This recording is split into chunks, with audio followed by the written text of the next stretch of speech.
At my sister's $250,000 wedding, she pointed at the door and told me to leave. My own parents stood by her side, nodding in agreement as the wealthy groom's family laughed at my humiliation. I walked out without shedding a single tear. The very next morning, my sister called me in a blind panic, sobbing and begging for the financial help she felt entitled to. I let her cry for a solid minute. Then I said four simple words that dismantled her entire fake reality and stripped my toxic family of everything they owned. Before I dive into exactly what I said and how I brought a fake billionaire to his knees, tell me where you are watching from in the comments. Hit the like button and subscribe if you have ever been the black sheep of your family, only to become their only hope when things fall apart. The air in the grand ballroom of the Hampton estate was thick with the smell of expensive white roses and old money. I stood near the edge of the dance floor, nursing a glass of neat bourbon, completely isolated in a sea of 200 guests. My name is Nia. I am 34 years old and a risk management director for a private equity firm on Wall Street. I spend my days analyzing billion-dollar portfolios, spotting bad investments, and cutting losses. But tonight I was just the bitter, unmarried older sister. My sister Chloe was twirling in the center of the room in a custom designer gown that cost more than a luxury car. Her new husband, Connor Hastings, held her close, flashing his perfect, blinding white smile to the cameras. To the rest of the world, it was the social event of the season. To me, it was a $250,000 circus, and I was the reluctant sponsor who had been bullied into writing a $50,000 check just to keep the peace. My mother Brenda and my father Marcus were working the room like politicians up for re-election. As a middle-class African-American couple, they were desperate to prove they belonged in this room full of generational white wealth. Growing up, my parents made it clear that hard work and education were fine for me, but marrying into the right bloodline was the ultimate prize, a prize Chloe had just delivered. I watched my mother approach Eleanor Hastings, Connor's mother, a woman whose face was pulled so tight she looked permanently surprised. Eleanor took a delicate sip of her champagne and looked my parents up and down with barely concealed disdain. I could see Eleanor's mouth moving, and though I could not hear the words over the string quartet, my mother's embarrassed flinch told me everything. Moments later, my mother scurried over to me, her fake smile plastered firmly in place while her eyes glared with venom. "Nia, please," my mother hissed, grabbing my arm tightly enough to leave a mark. "Stop standing in the corner scowling like a thug. You are making the Hastings family uncomfortable. Eleanor just asked if you were angry about being single at your age." I pulled my arm away gently but firmly. "I am not scowling, Mom. I am just drinking my bourbon and staying out of the way. Maybe Eleanor should focus on her own guests instead of worrying about my dating life." My father materialized beside her, his jaw clenched, adjusting his rented tuxedo. "Do not start your nonsense tonight, Nia," he warned, his voice low and threatening. Chloe finally secured our family a place at the table. "Connor's father is introducing me to his country club investors tomorrow. Do not ruin this because you are jealous of your sister." "Jealous?" I repeated, almost laughing at the absurdity of the word.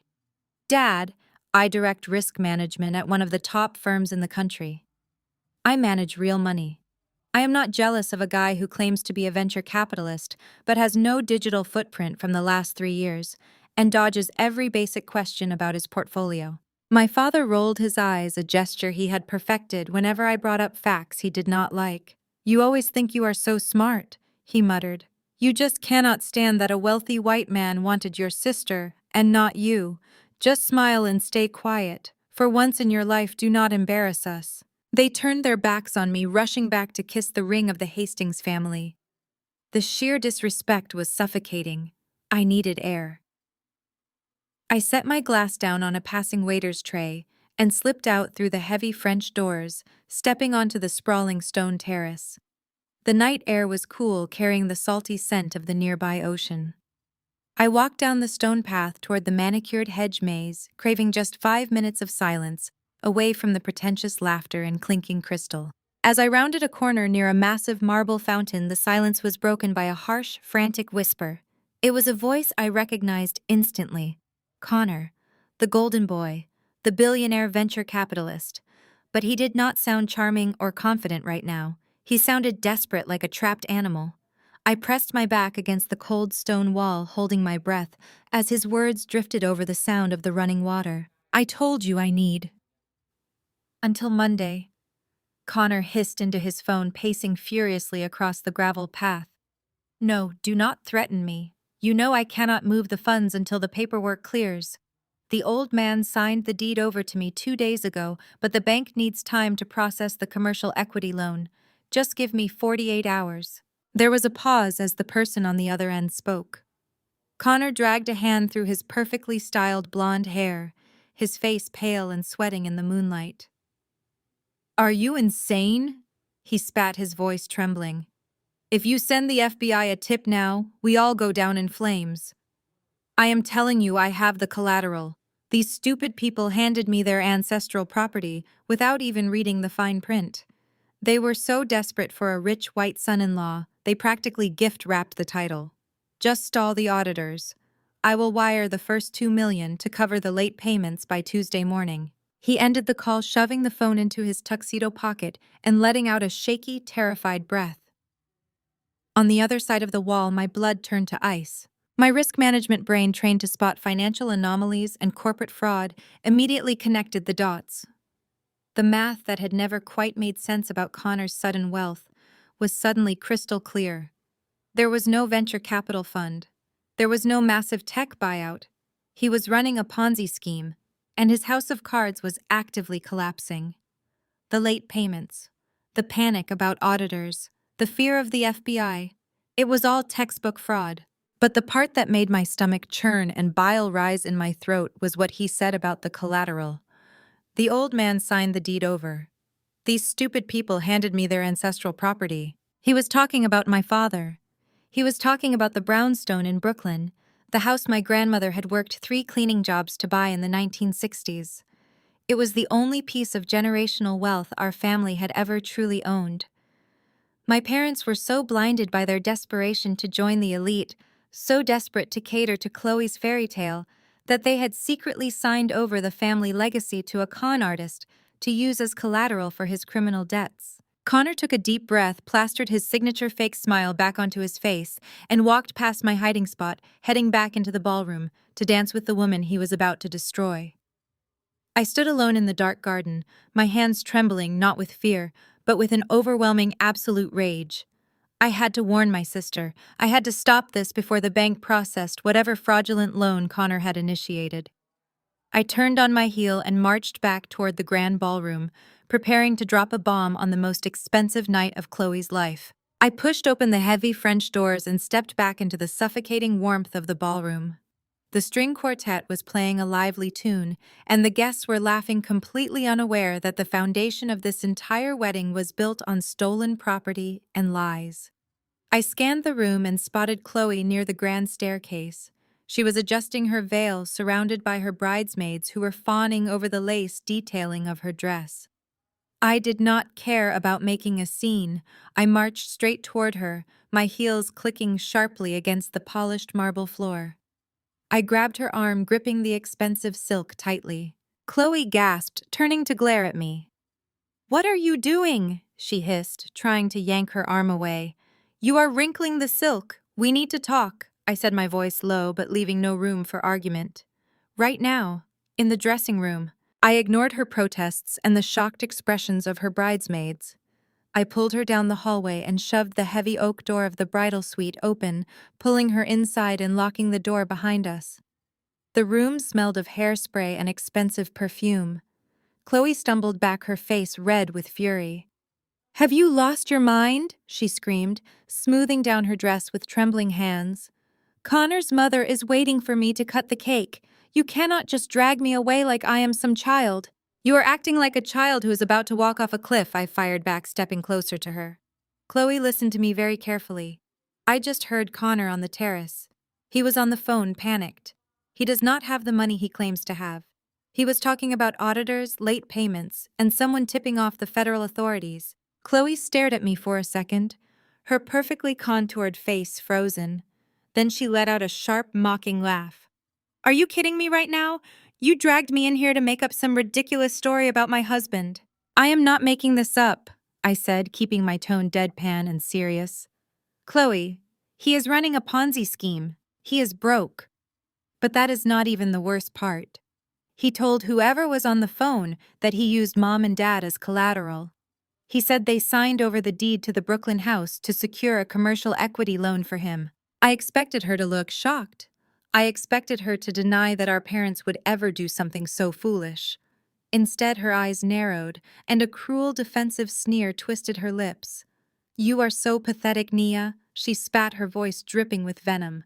You have always been so obsessed with ruining my happiness. You think I do not know what this is about? You are jealous. You have always been jealous of me. Jealous, I repeated, staring at her in disbelief. I am trying to save you from marrying a criminal who is actively stealing our family legacy. Do not give me that protective sister act, she yelled, stepping right into my face. You are just mad because I am the one getting the fairy tale. You have hated me since we were kids. You hated that mom and dad sent me to the private academy while you had to go to public school. You hated that they bought me a car while you had to take the bus to your stupid internships. And now you are burning with jealousy because I am marrying into Hampton High society while you go home to an empty apartment with your boring spreadsheets. Chloe, focus, I snapped, losing my patience. This is not about high school. This is about federal fraud.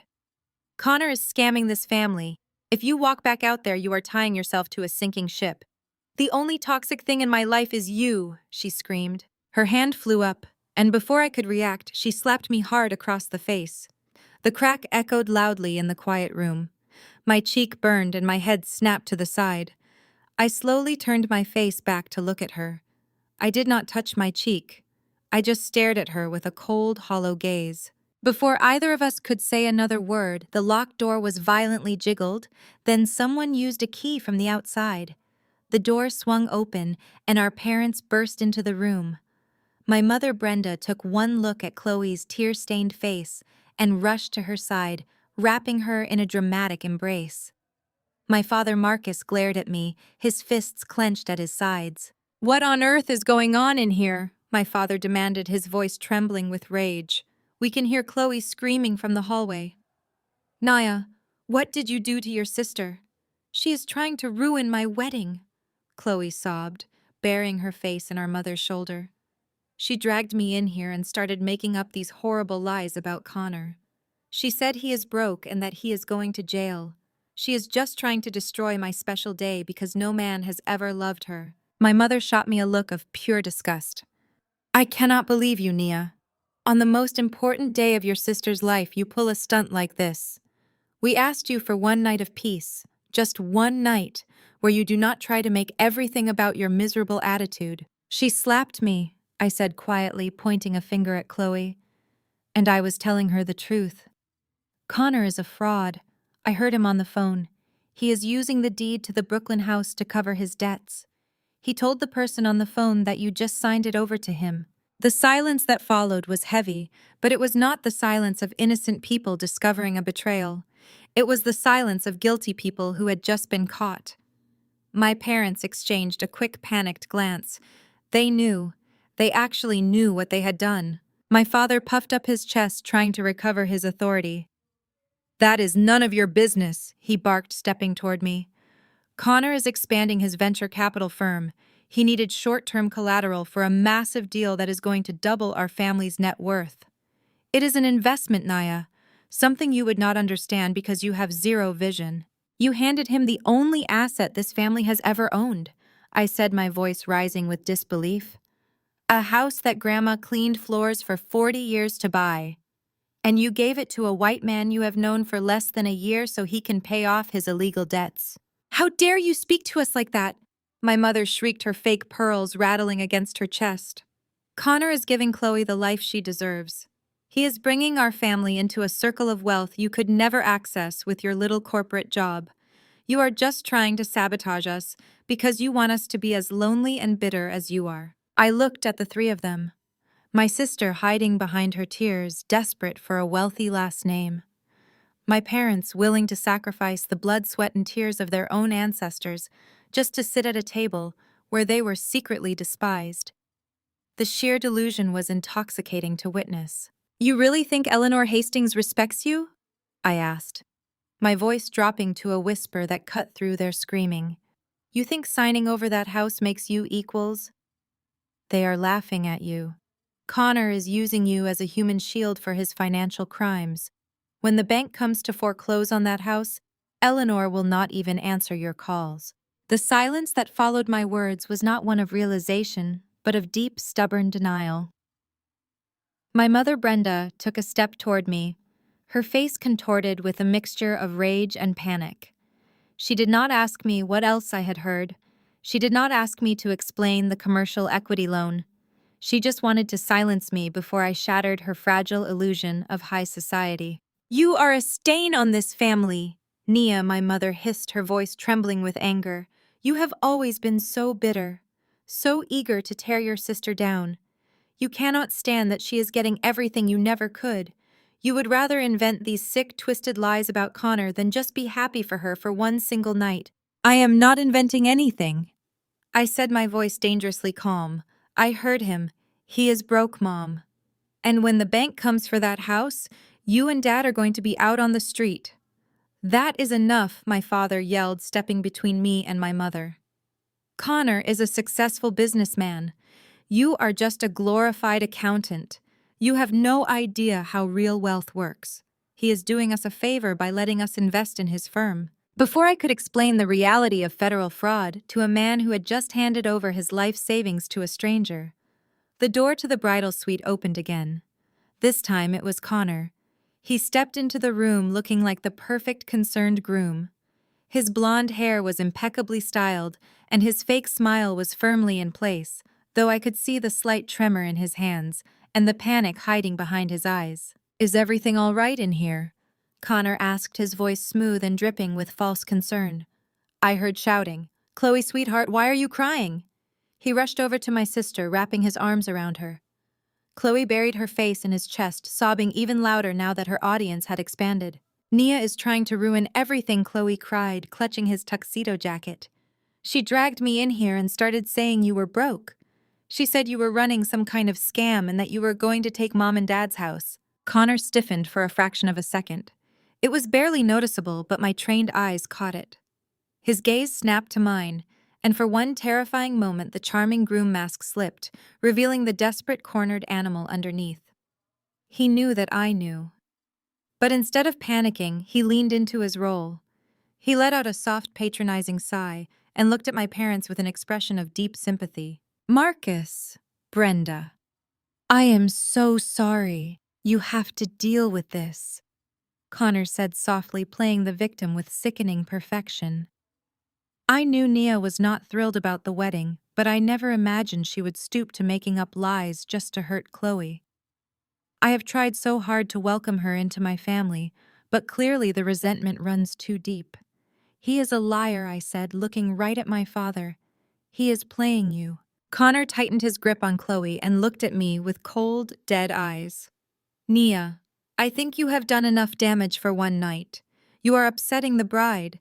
You are disrespecting your parents. I think it is best if you leave. My mother nodded vigorously. Yes. Get out. We do not want you here, Nia. You are not part of this family anymore. Connor pulled his phone from his pocket, the same phone he had just used to beg for more time from his creditors. Security, he said smoothly into the receiver. We have a disruptive guest in the bridal suite. Please come escort her off the premises. My father did not even look at me. He turned his back, focusing entirely on comforting Chloe and apologizing to Connor. My mother glared at me with pure hatred, waiting for the security guards to arrive. They were choosing him. They were actively choosing the man who was currently destroying their lives, all because he was white, wealthy, and offered them a temporary pass into a world they did not belong in. Two burly security guards in dark suits appeared at the door. Ma'am, one of them said, gesturing toward the hallway. We are going to have to ask you to leave the property. I did not fight. I did not scream. I did not shed a single tear for the family that was throwing me away. I calmly picked up my designer clutch from the vanity table. I smoothed down the fabric of my dress, holding my head high. I walked toward the door, stopping just inches away from Connor. He smirked down at me, thinking he had won. He thought he had successfully silenced the only person who knew his secret. I looked him dead in the eye, and then I looked at my parents. I hope you never regret inviting me out of this garbage pit, I said, my voice echoing clearly in the quiet room. Because when the walls come crashing down, and they will come crashing down soon, do not bother calling me. I turned and walked down the hallway, the security guards trailing behind me. I walked out the front doors of the sprawling estate, the cool night air hitting my face. I handed my ticket to the valet, tipped him generously, and got into my car. I did not drive home feeling defeated. I drove home knowing exactly what I had to do next. My family had made their choice. Now it was time for me to make mine. And by the time the sun came up, Connor Hastings was going to learn why you never mess with a woman who knows how to follow the money. The morning sun was barely filtering through the floor-to-ceiling windows of my Manhattan penthouse when the shrill ringing of my phone shattered the quiet. It was exactly 7 in the morning. I was standing in my kitchen pouring my first cup of black coffee completely at peace. I glanced at the caller ID flashing on the marble island. It was Chloe. I let it ring. The ringing stopped, then immediately started again.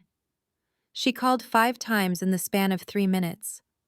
On the 6th ring, I finally picked it up, pressing the phone to my ear without saying a word. "Nia, you have to help me," Chloe screamed into the receiver. Her voice was unrecognizable, completely stripped of the smug, triumphant tone she had used just hours ago when she had me thrown out of her wedding. She was hyperventilating, the sound of her frantic breathing echoing loudly over the line. I took a slow sip of my coffee. "What do you want, Chloe?" "He is gone," she sobbed, the words tumbling out of her mouth in a hysterical rush. "Connor is gone. I woke up at 4 in the morning and he was not in the suite. I thought he just went down to the lobby or maybe to get some air. But all his bags are gone, his clothes are gone, and the envelopes, Nia. All the wedding envelopes from the reception. The cash, the checks, everything. It is all gone. There was over $100,000 in that lockbox, and he took it all." I felt no shock. I felt no pity. I only felt the cold, hard validation of being exactly right. "Did you try calling him?" I asked, my voice flat and completely devoid of emotion. "Of course I tried calling him," she shrieked, her panic quickly morphing into anger. "His phone goes straight to voicemail. His location is turned off. I called his parents and they will not pick up. I even called his best man, and he told me Connor borrowed $10,000 from him last night and disappeared." I walked over to the panoramic window, looking down at the quiet city streets. "I told you he was a fraud, Chloe. I told you he was broke and running from his debts. But you wanted the fairy tale so badly you chose to slap me instead of listening to the truth." "Stop lecturing me," she screamed, her voice cracking. "I do not need you to say I told you so right now. I need you to fix this." The hotel manager just came up to the suite with security. Connor's black card declined for the additional reception charges. "They are demanding $20,000 right now for the extra champagne, the overtime for the staff, and the damages to the bridal suite. They said if I do not pay it, they are calling the police and holding me liable for theft of services. They will not even let me get my bags out of the room." "That sounds like a problem for a wealthy venture capitalist's wife," I replied smoothly. "Why do you not call Mom and Dad? They were so proud of the new circle of wealth you brought them into. Let them foot the bill." "They do not have it," she cried, her voice dropping into a desperate, pathetic whine. "They spent everything they had on the venue and the caterer. Mom's credit cards are maxed out. You are the only one who has that kind of money. You are a director at a Wall Street firm. $20,000 is nothing to you. Wire it to me right now. They are threatening to arrest me in my wedding dress, Nia." I paused, letting the silence stretch over the line. She was not asking for my help. She was demanding it.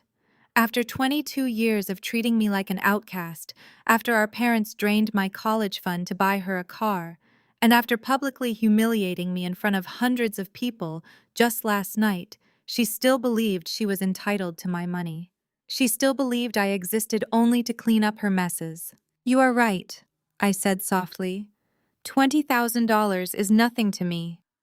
But I am not giving you a single dime." "Are you out of your mind?" she shrieked, banging something loudly against what sounded like a hotel room door. You cannot do this to me. I am your sister. You have to help family. If you do not wire me this money right now, my life is ruined. I will be humiliated. Your life is already ruined, Chloe, I said calmly. And you did it to yourself. You married a criminal.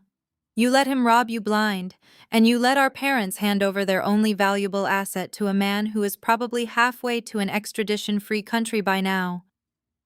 There was a sudden sharp gasp on the other end of the line. Wait, Chloe stammered, her voice suddenly trembling with a new, much deeper kind of terror. What do you mean, asset? What are you talking about? I smiled, setting my coffee mug down on the counter. The deed to the Brooklyn house, Chloe. The one Connor told his creditors about last night on the phone. The one Mom and Dad signed over to him so he could secure a commercial equity loan. She went dead silent. The hysterical crying stopped instantly. You could hear a pin drop in that hotel suite. I knew in that exact moment that she had no idea. Our parents had kept it a secret from her, wanting to present her with the perfect, flawless wedding without burdening her with the knowledge that they had mortgaged their entire future to pay for it. No. Chloe whispered, her voice barely audible. No, Mom and Dad would never do that. That house is everything to them. It is all they have for retirement. They did, I confirmed, my voice cold and steady. They signed it over to a man who just fled the state with your wedding gifts. Which means the bank is going to foreclose on that house the second Connor misses his first payment. So you can sit in that hotel room and cry about $20,000 all you want. But the truth is, your fake billionaire husband just made our parents homeless. Nia, please, she begged, and this time the arrogance was completely gone. This time it was pure, unadulterated fear. You have to help us. You have the money. You can hire lawyers.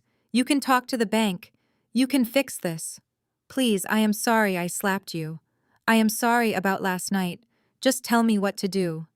I am doing exactly what Mom told me to do last night, I said, leaning closer to the phone. I am staying out of family business.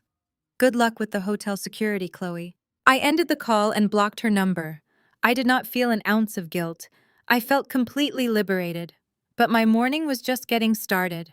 I walked out of the kitchen and headed straight for my home office, opening my laptop. It was time to look into the exact details of that commercial equity loan. If my parents were foolish enough to sign over the deed, I needed to know exactly which bank held the debt. Because I had no intention of saving my family, but I had every intention of making sure Connor Hastings did not get away with a single cent of my grandmother's legacy. My fingers hovered over the keyboard of my laptop, the glaring white light of the public property records database illuminating my dark home office. Before I could type the address of the Brooklyn brownstone into the search bar, my cell phone vibrated violently against the mahogany desk. The caller ID displayed a local Manhattan number. I knew immediately that it was the front desk of Chloe's luxury hotel. I had blocked her cell phone, but she was nothing if not relentless when she needed a bailout. I took a deep breath, let the phone ring 3 times, and then pressed the speaker button. Nia, do not hang up!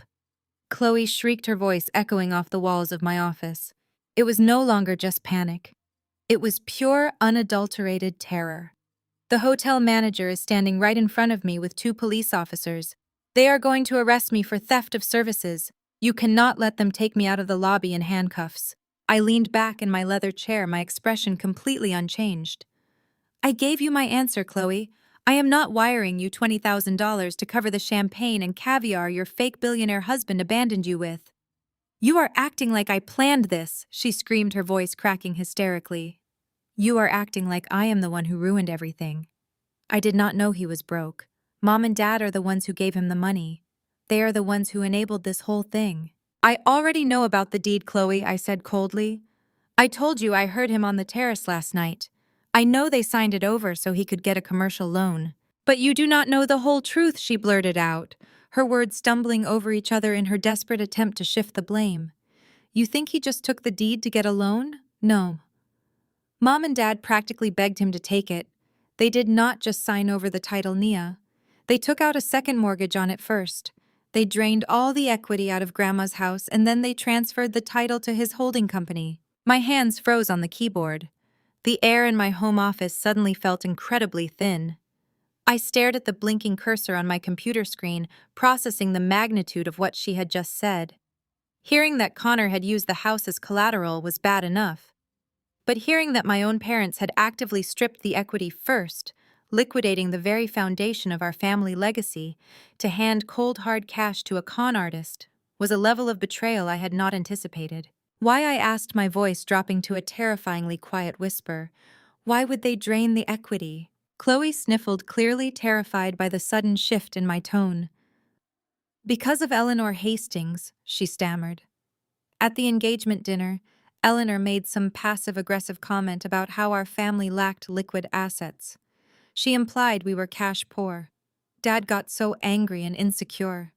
Connor pulled Dad aside afterward and told him he could make him a silent partner in his venture capital firm. Connor promised Dad a 50% return within 6 months and a guaranteed sponsorship into the Hampton Bay Country Club.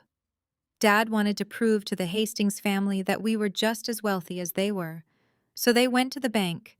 They took out $600,000 in cash against Grandma's house and wired it directly to Connor's offshore account. And then they transferred the deed to him as a sign of good faith. A sickening silence settled over my office. My parents had sold out my grandmother's blood, sweat, and tears for a country club membership and a fleeting illusion of white validation. My grandmother Clara had scrubbed floors in Upper East Side penthouses for 35 years. She saved every single dollar she could in a locked tin box under her bed. She endured racism, humiliation, and exhaustion just to buy that brownstone in 1968. She bought it so our family would never have to beg anyone for a roof over our heads. She built a fortress of generational wealth for us. And my father, a man who always thought the Brooklyn neighborhood was too ethnic and beneath his new middle-class status, had handed that fortress over to a charming white man with a fake smile. He gave away 60 years of history just to impress a woman who would not even look him in the eye at a dinner table. The anger that washed over me was no longer hot and explosive. It was cold. It was absolute. It was the kind of rage that strips away every last ounce of familial obligation and leaves nothing but a calculating, ruthless need for justice. When I asked the single word cutting through the speakerphone like a knife, what Chloe whimpered, confused by the clinical detachment in my voice. When exactly did the wire transfer go through? I demanded, pulling my laptop closer and opening my financial analysis software. And when did they sign the title transfer? Give me the exact dates, Chloe. Do not leave a single thing out. Last Tuesday, she cried, her breathing erratic. They went to a notary at 2 in the afternoon on Tuesday. The money cleared on Wednesday morning. Connor told them the cash was needed immediately to secure a massive tech buyout in Silicon Valley. He told them they were officially venture capitalists now. I typed furiously, bypassing the public registry and logging directly into the premium financial databases I used for work. Tuesday. I searched for holding companies registered under Connor Hastings. Dozens of shell corporations popped up, all of them inactive or flagged for delinquent taxes. Finally, I found one that had been incorporated just 2 months ago. Hastings Global Ventures, LLC. I pulled up the property records linked to the LLC. There it was. The deed to my grandmother's brownstone officially transferred and recorded, but my eyes immediately caught the secondary filing. Connor had not just taken the $600,000 in cash. Less than 24 hours after my parents signed the deed over to him, Connor had used the newly acquired title to secure an emergency high-interest bridge loan from a predatory private lender. He had squeezed every last drop of value out of my family, double-dipping on the fraud to pay off whoever was threatening him. My parents were completely, utterly financially dead, and they did not even know it yet. I told you the truth, Chloe pleaded through the phone, pulling my attention back to the pathetic reality of her situation. Now please, Nia. The police officer is tapping his foot. The manager is handing me a formal complaint. Wire me the $20,000 right now. I will pay you back, I swear. I will get a job. Just do not let them arrest me in my wedding dress. I looked at the flashing data on my screen, mapping out the exact trajectory of Connor's crimes. Put the police officer on the phone, I instructed her calmly. What? She gasped. No, I am not putting a cop on the phone. You just need to pay the bill. Put the officer on the phone, Chloe.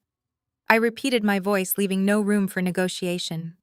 Tell him your husband committed federal wire fraud and grand larceny.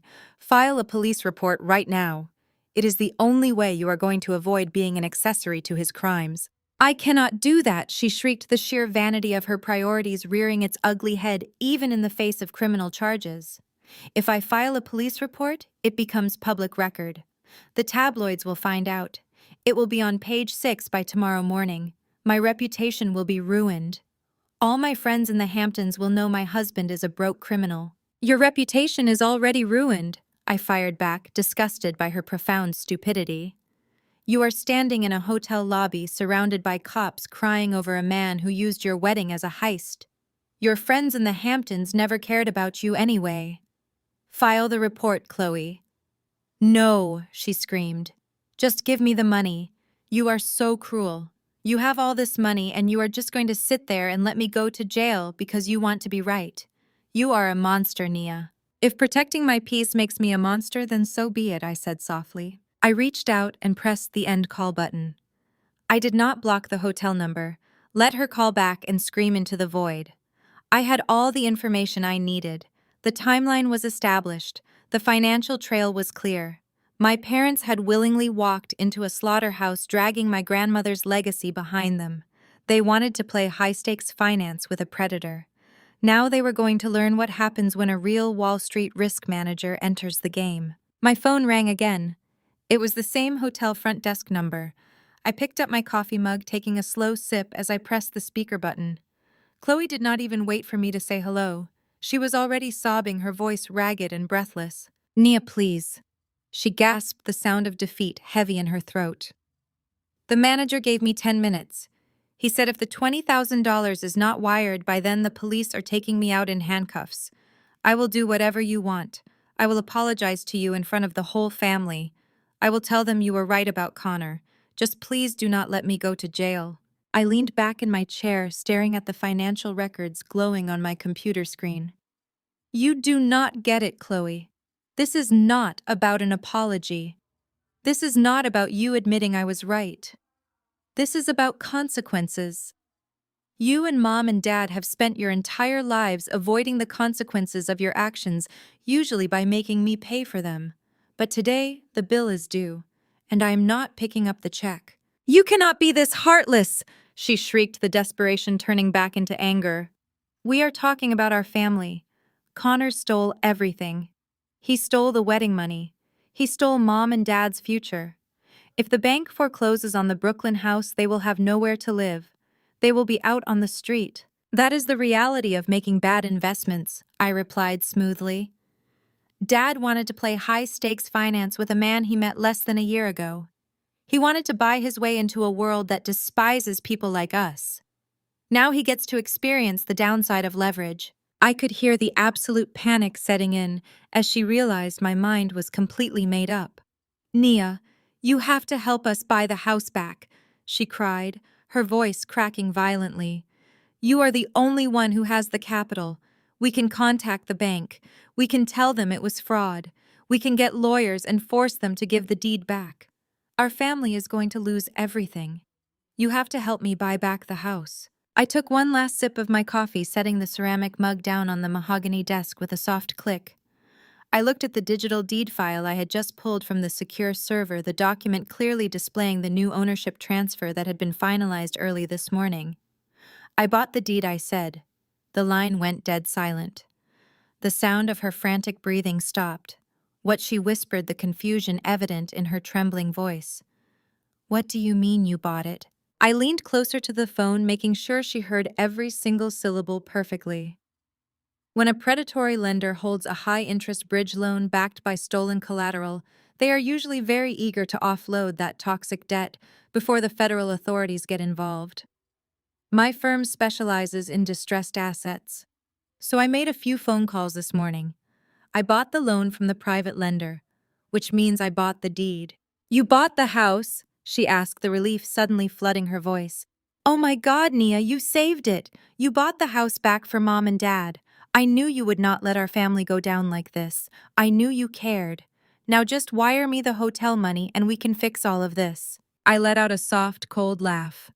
You are not listening to me, Chloe. I did not buy the house for Mom and Dad. I bought the debt. I am the bank now.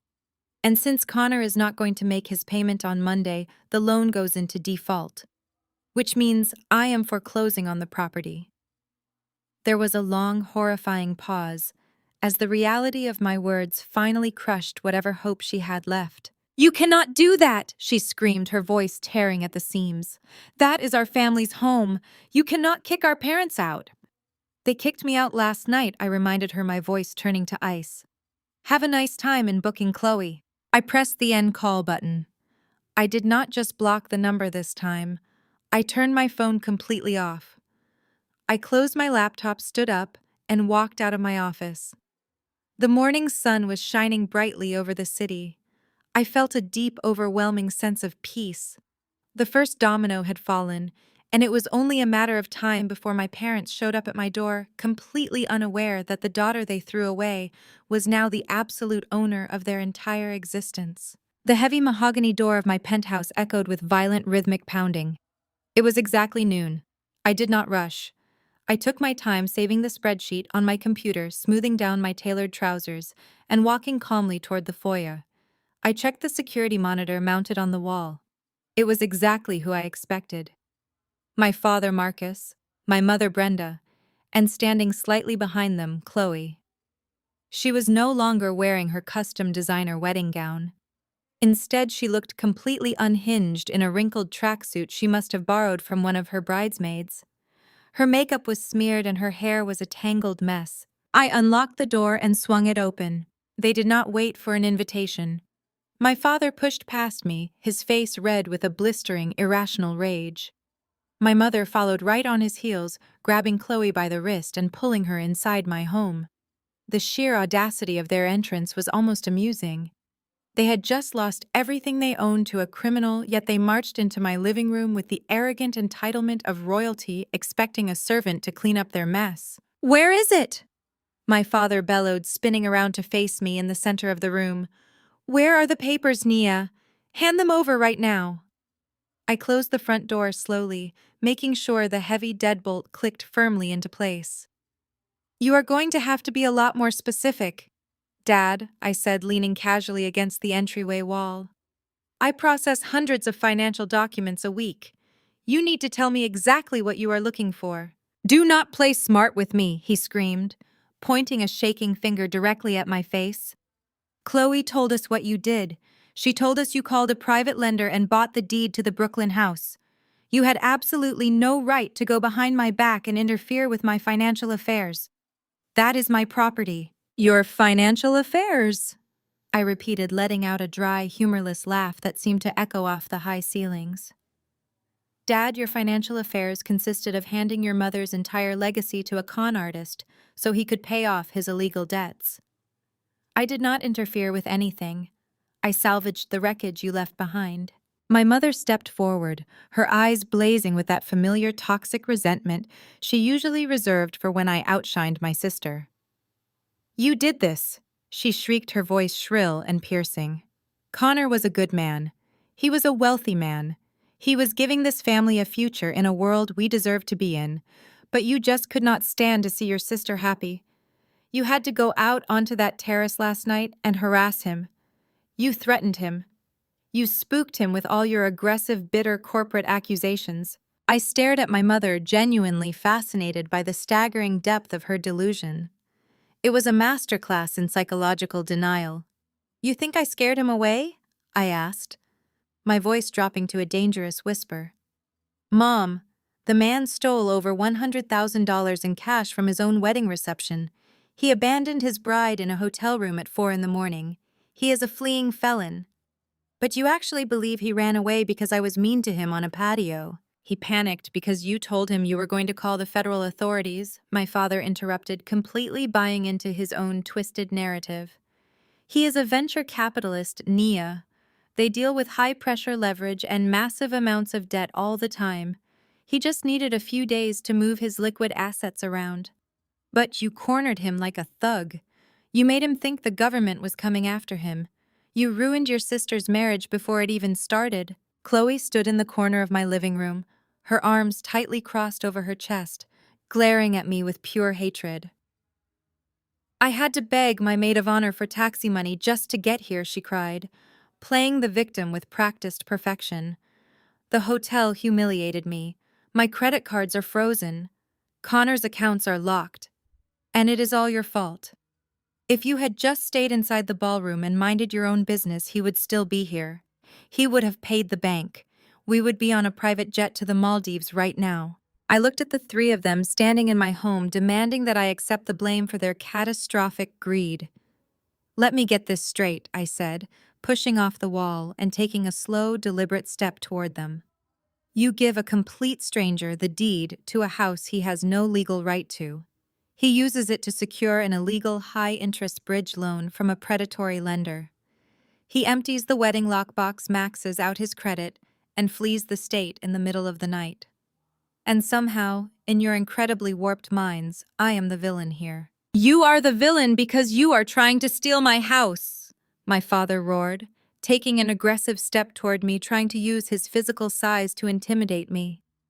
That house belongs to me. It is my property. My mother left it to me. You think you can just swoop in, buy the debt with your Wall Street money, and hold it over our heads. I am the head of this family. I demand that you sign that deed over to me right now. I will take it to the bank myself. I will explain the misunderstanding. I will clear Connor's name and get our property back. Clear his name, I asked, practically spitting the words out. Dad, the FBI is actively hunting him down. There is no misunderstanding to clear up. He is a criminal. He played you for a fool. And even if he was not running from the law, you cannot just take a deed to the bank and ask for a do-over. You signed a legal contract. You willingly transferred ownership. You lost the house the exact second the ink dried on that paper. I did what I had to do to elevate this family, my father yelled, his neck veins bulging against his collar. I made a sacrifice to ensure your sister had the life she deserves. Something you know absolutely nothing about because you only care about yourself. Now give me the damn papers, Nia. Hand over the deed. We are going to fix this, and then you are going to stay out of our lives. He held his hand out, palm up, expecting me to simply hand over a piece of paper worth over $2 million, just because he raised his voice. He honestly believed that his authority as my father somehow overrode federal law, financial reality, and my own legal ownership of the debt. He thought I was still the little girl who would back down just to keep the peace. I did not blink. I did not flinch.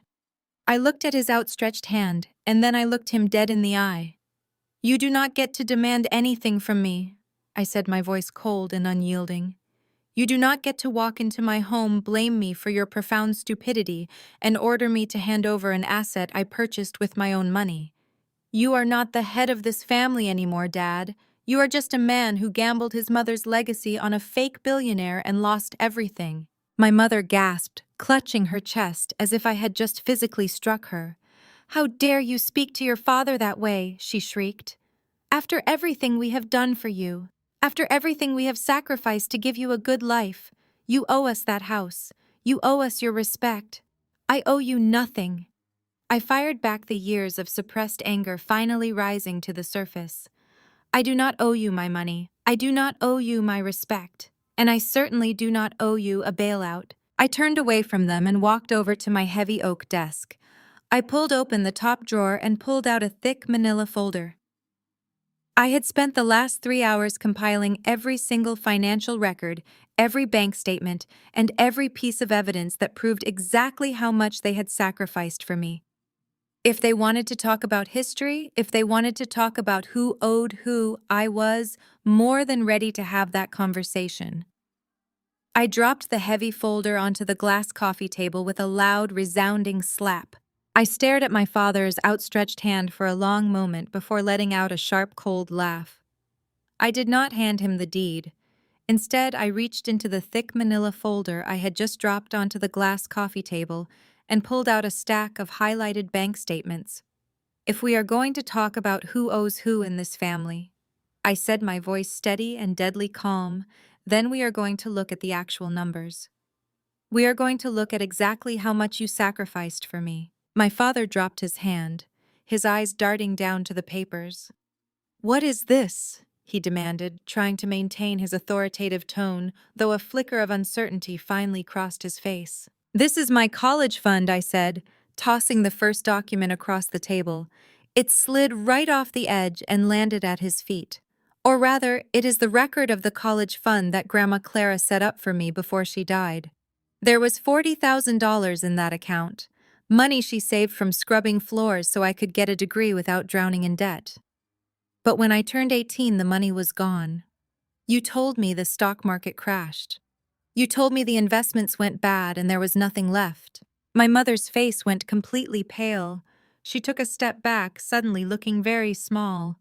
"Nia, that was a long time ago," she stammered, her fake pearls trembling against her chest. "We did what we had to do for the family. We had expenses. Expenses." I repeated, my voice rising in volume. I pulled out the next document and slapped it down on the glass. 2 weeks after my college fund was emptied, you bought Chloe a brand new BMW convertible for her 16th birthday. You took the money my grandmother bled for to pay for my education, and you bought a luxury car for the golden child so she could show off to her rich friends at the private academy. You stole my future to fund her vanity. "That is a lie!" Chloe shrieked from the corner of the room, her face turning bright red.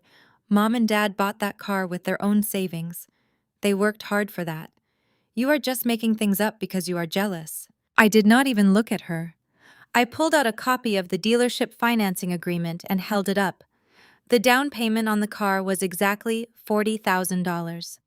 It was paid via cashier's check from the exact same account number as my supposedly crashed college fund.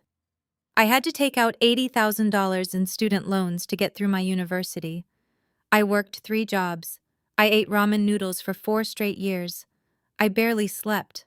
I built my career from the absolute ground up with a mountain of debt crushing my chest. And while I was doing that, you sent Chloe on a 6-week backpacking trip across Europe because she needed to find herself.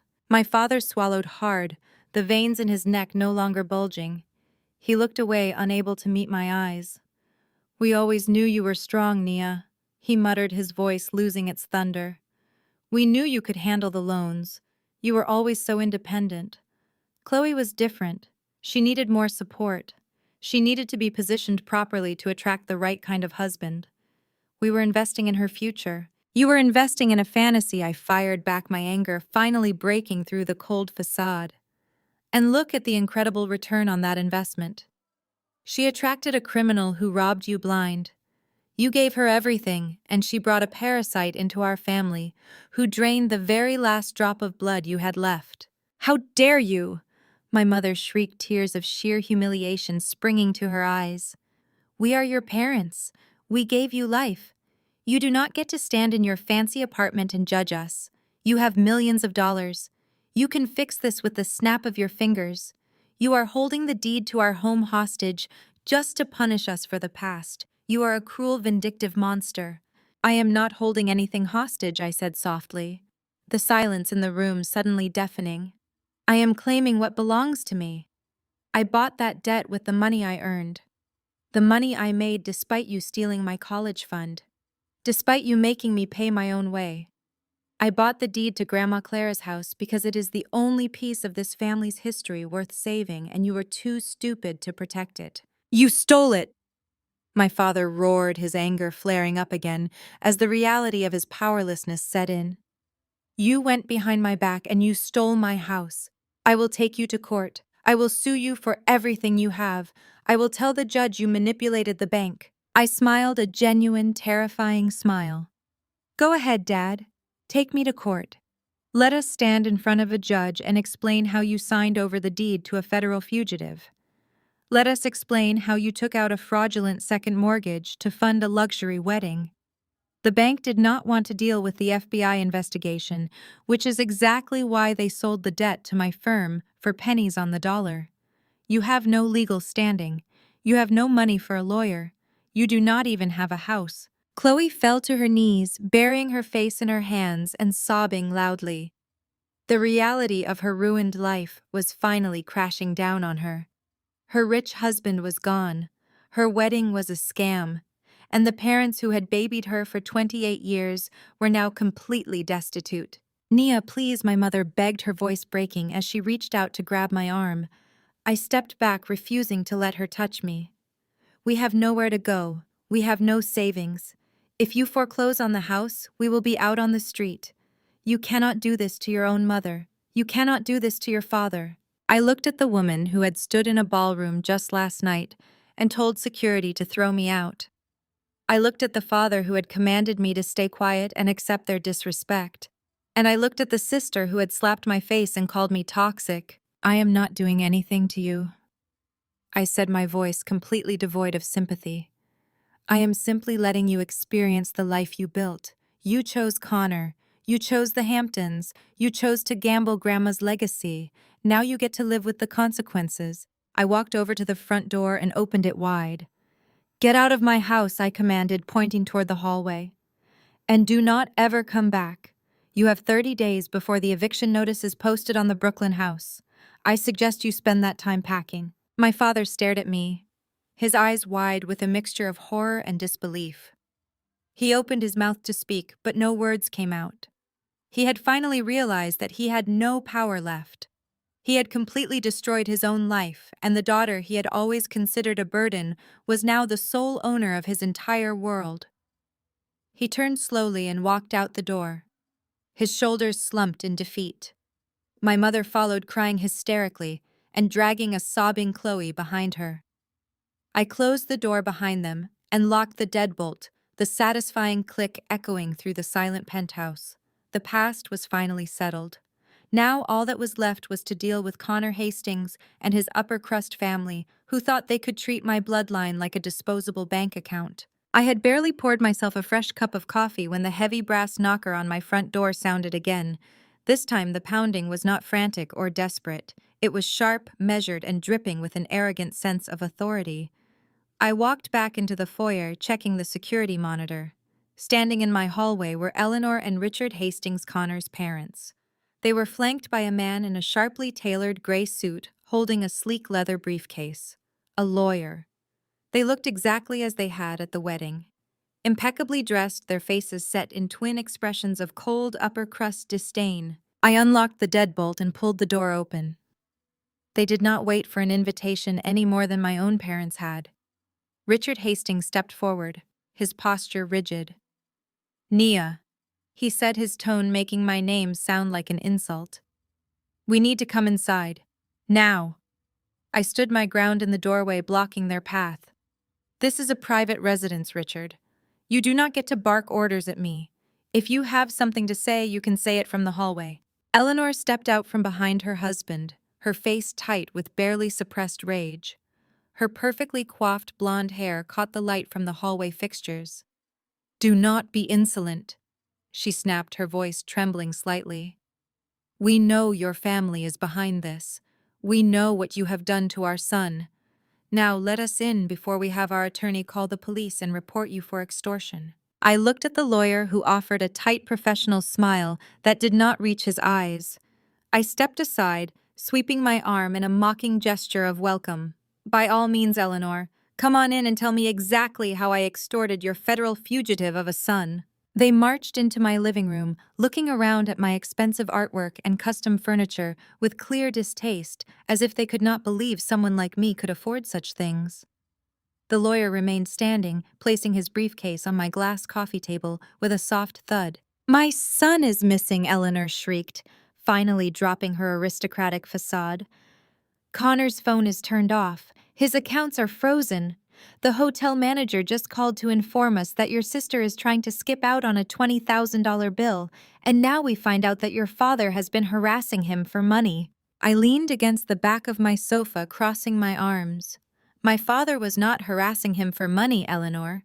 My father gave him money, $600,000 in cash to be exact, along with the deed to a $2 million property in Brooklyn. Richard scoffed loudly, a harsh, dismissive sound.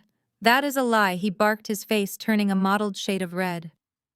Your family is nothing but a bunch of gold diggers.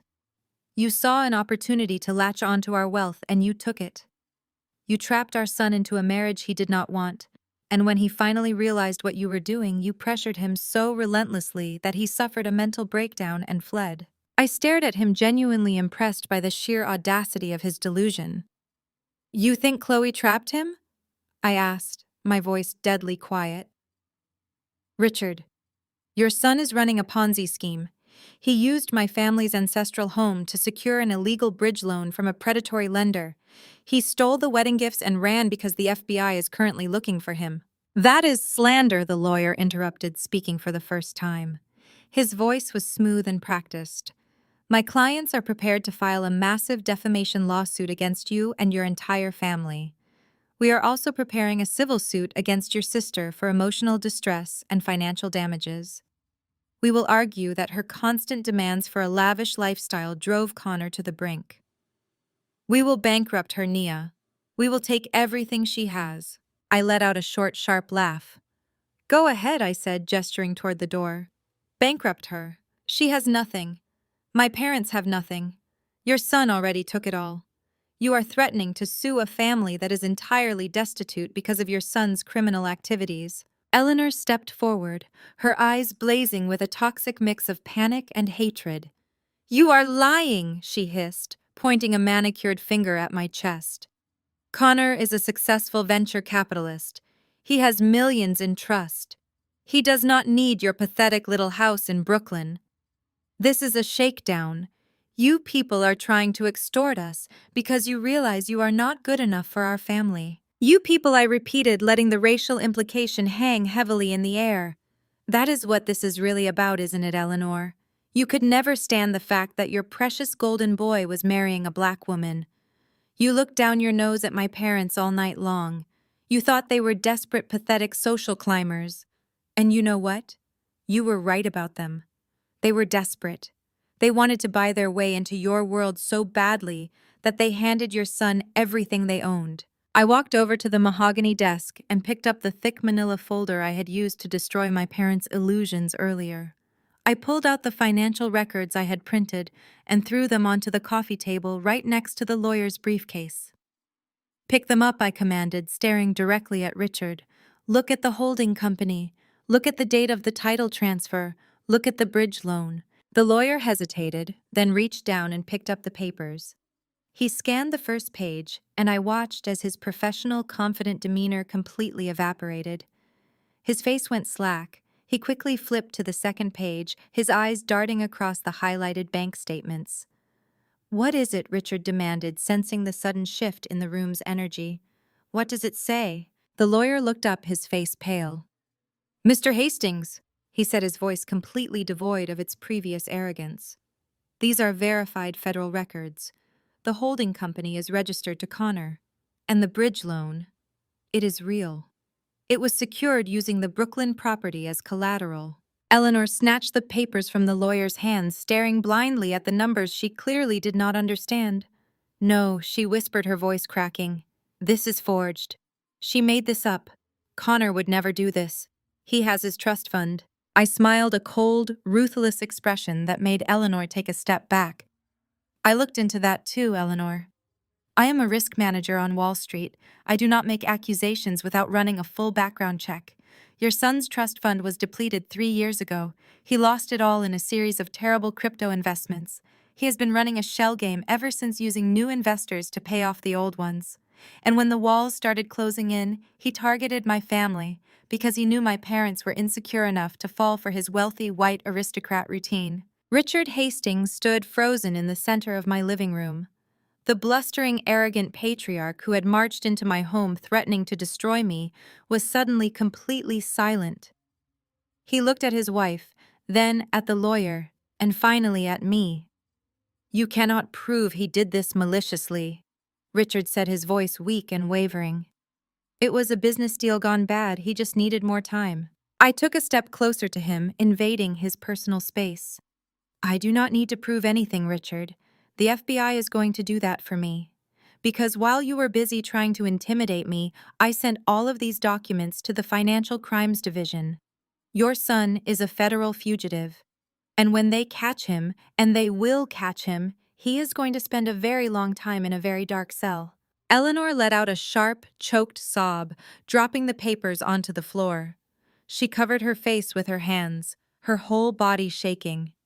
The illusion of their perfect superior family had just been violently shattered. "Now get out of my house," I said, my voice ringing with absolute authority. "Take your lawyer and leave. And if you ever threaten me or my family again, I will make sure the press gets a copy of every single document in that folder. I will make sure the entire Hamptons knows exactly how the Hastings family funds their country club memberships." They did not argue. They did not threaten me again. Richard Hastings put his arm around his sobbing wife and led her toward the door. The lawyer quickly scooped up his briefcase and scurried out behind them, eager to distance himself from the impending disaster. I watched them walk down the hallway to the elevator, their heads bowed, completely defeated by the truth they could no longer deny. As Richard Hastings reached out a trembling hand to press the elevator call button, a soft electronic chime echoed through the quiet hallway. The heavy silver doors slid open instantly. Standing inside the elevator car looking like cornered animals were my parents and Chloe. They had not left the building after I kicked them out. They had been loitering in the lobby, too terrified of the reality waiting for them on the streets to actually walk out the front doors. Seeing my family step out of the elevator, Richard's demeanor violently shifted. The crushing defeat he had just suffered in my living room evaporated instantly, replaced by the arrogant, aristocratic rage he felt so comfortable weaponizing against people he viewed as beneath him. He saw an easy target. He saw a way to regain his power. "You," Richard barked, pointing a stiff finger directly at my father's chest. "You and your pathetic, scheming family are the reason my son is missing. You pressured him. You suffocated him with your desperate need for our money and our status. And now your psychotic eldest daughter is threatening to frame him for fraud." I stood in my open doorway, watching the scene unfold with morbid fascination. Any decent father, any man with an ounce of pride would have defended his family. Any man who had just been robbed of his mother's ancestral home by the Hastings family would have screamed in Richard's face. But not Marcus. My father physically shrank.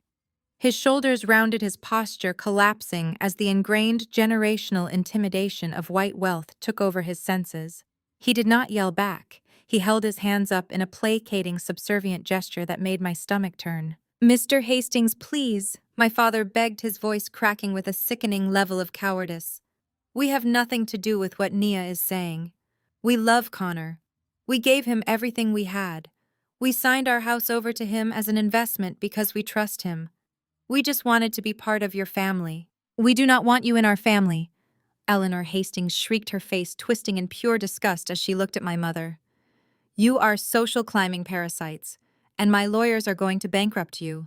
We are going to sue your youngest daughter for emotional distress, and we are going to make sure your entire family is ruined for what you have done to our boy." Instead of getting angry at the woman calling her a parasite, my mother actually started to cry, reaching out toward Eleanor as if asking for forgiveness. "Eleanor, please, we are so sorry. We did not know Nia was going to do this. We cannot afford a lawsuit. We have nothing left." Richard sneered, realizing he had them completely under his boot. "Then you better control your oldest daughter. Because if she hands those forged financial documents over to the authorities, we will drag Chloe through a legal hell so deep she will never recover." My father turned around, his eyes locking onto me, standing in the doorway. The fear in his eyes instantly vanished, replaced by a furious, misplaced authority. He was too cowardly to stand up to the white man threatening to destroy him, so he turned his aggression on the black daughter he thought he could control. He pushed his way past Richard, storming back into my apartment with my mother and Chloe trailing right behind him. The Hastings followed them back inside, eager to watch my parents do their dirty work for them. "Nia, fix this right now!" My father roared, his voice echoing off my high ceilings. "Do you hear what you are doing to your sister? You are going to get her sued. You are going to ruin her life because of your petty, jealous vendetta. Hand those papers over to Mr. Hastings and apologize to him immediately." I stared at him, my face completely blank. "You want me to apologize to the man whose son just stole your house? He did not steal it!"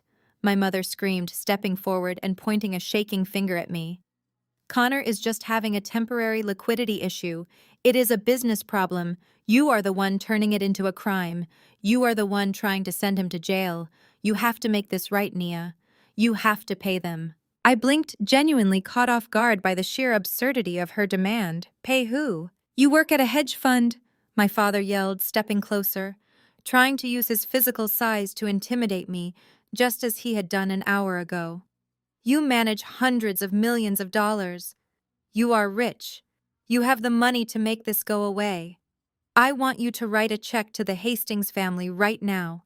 Compensate them for the emotional damage you have caused today. Pay off whatever debts Connor owes so he can come back to Chloe. You have to buy their forgiveness so they do not press charges against your sister. The room went dead silent. Even Richard and Eleanor Hastings looked slightly stunned by the staggering depth of my parents' self-loathing and delusion. My own mother and father were demanding that I use my hard-earned wealth to pay off the debts of the white con artist who had just robbed them blind simply because they were too terrified of losing the approval of his racist parents. They were willing to sacrifice me, my money, and my sanity all to protect a man who had left their youngest daughter stranded in a hotel with a $20,000 bill. I looked at Chloe, who was standing behind my mother, nodding frantically. "Please, Nia," Chloe whimpered. "Just pay them. You can afford it. Just pay them so Connor can come back and we can be a family again." I looked at my father, whose chest was heaving with righteous anger. I looked at my mother, whose eyes were filled with tears of desperation. And then I looked at Richard and Eleanor, who were standing near my coffee table, watching me with smug, expectant expressions, waiting for me to bow down, just like my parents had.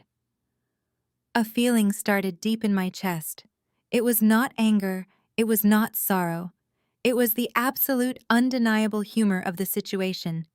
I started to laugh. It started as a soft chuckle, but it quickly grew into a loud, echoing laugh that filled the entire penthouse. I threw my head back, laughing at the unbelievable tragicomedy of my bloodline. I laughed at my father's hollow authority. I laughed at my mother's pathetic social climbing. I laughed at Chloe's blinding stupidity. "Stop laughing," my father shouted, his face turning purple. "This is not a joke. Write the check." I stopped laughing, wiping a single tear of pure amusement from the corner of my eye. I looked at him, my gaze turning as cold and sharp as cracked ice. I reached into my pocket and pulled out my phone.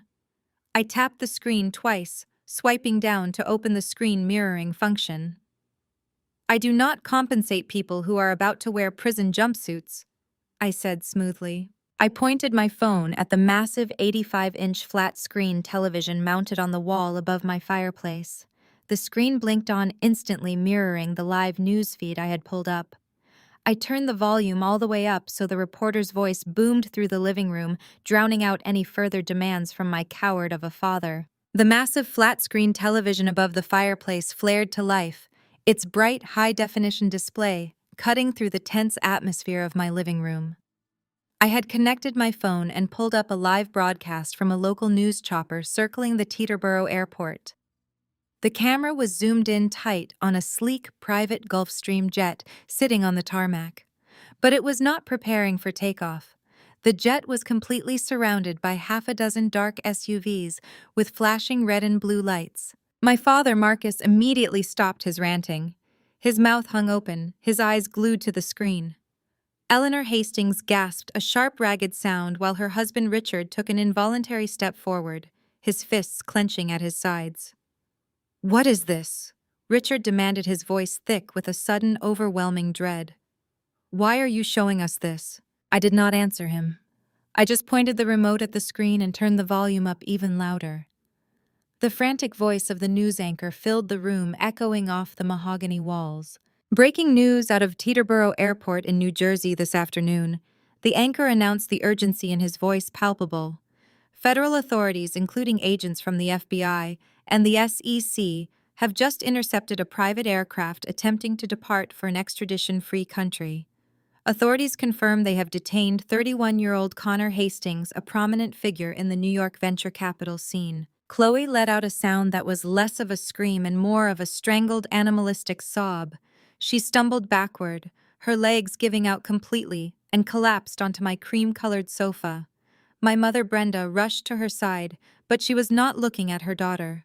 Her wide, terrified eyes remained fixed on the television.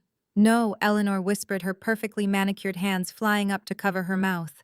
No, that is a mistake. That is not him. The camera angle shifted, switching from the chopper feed to a shaky ground-level shot, recorded by a local news crew that had managed to get close to the perimeter fence.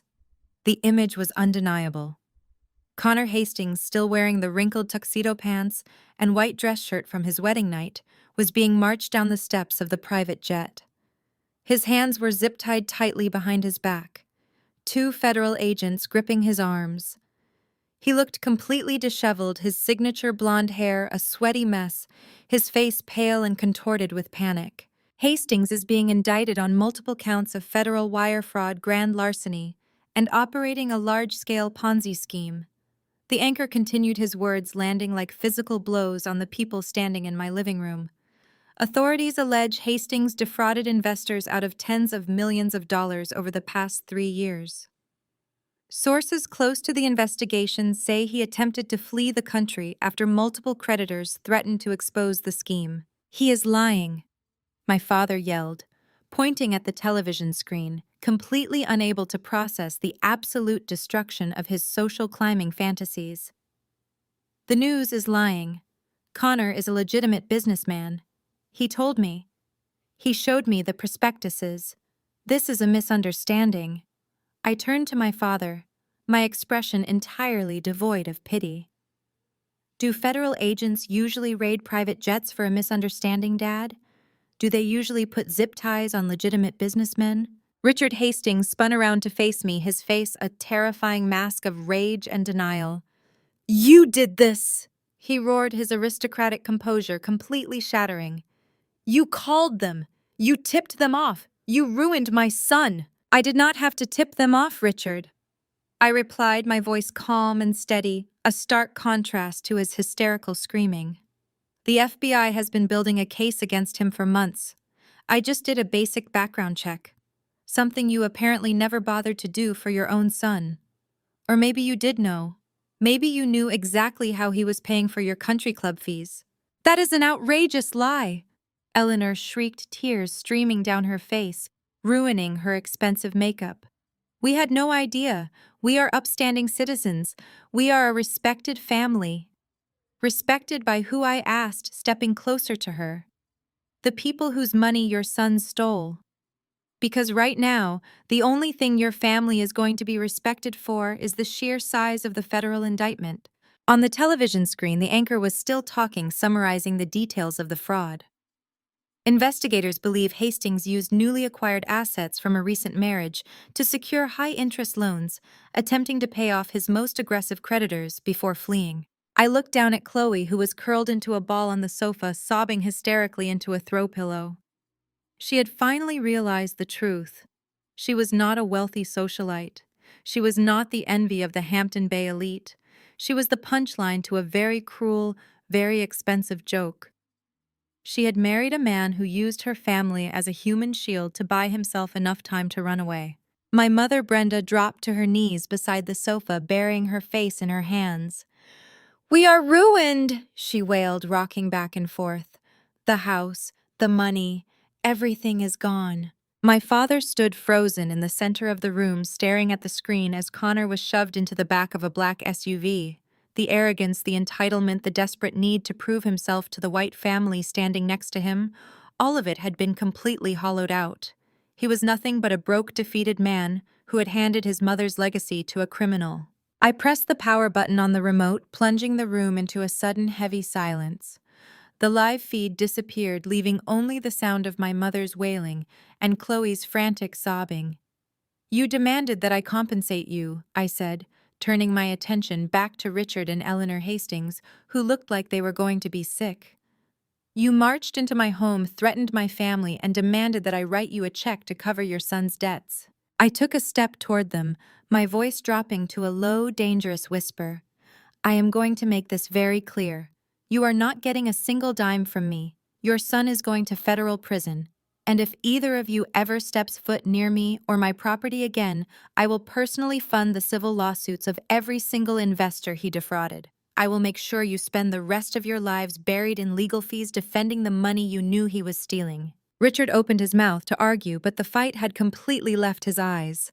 He looked at his wife, who was hyperventilating, and then he looked at the door. He did not say another word. He just grabbed Eleanor's arm and practically dragged her out of my penthouse, desperate to escape the reality I had just forced them to face. The heavy front door clicked shut, sealing the absolute silence of my penthouse. The arrogant, untouchable Hastings family had fled, leaving behind the collateral damage of their son's crimes. I turned slowly to face my own family. My mother was still on her knees, her face buried in her hands, her sobs echoing pitifully against the high ceilings.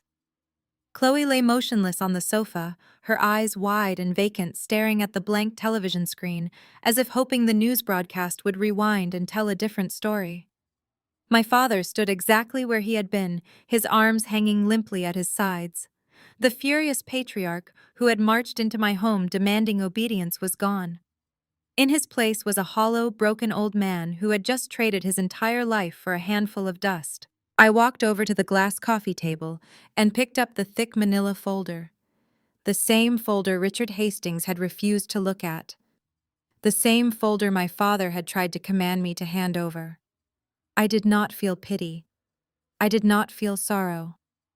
I felt the sharp clinical precision of a risk manager who had just successfully audited a catastrophic failure. Do you want to know how he did it? I asked, my voice slicing through the sound of my mother's crying. My father flinched, but did not look at me.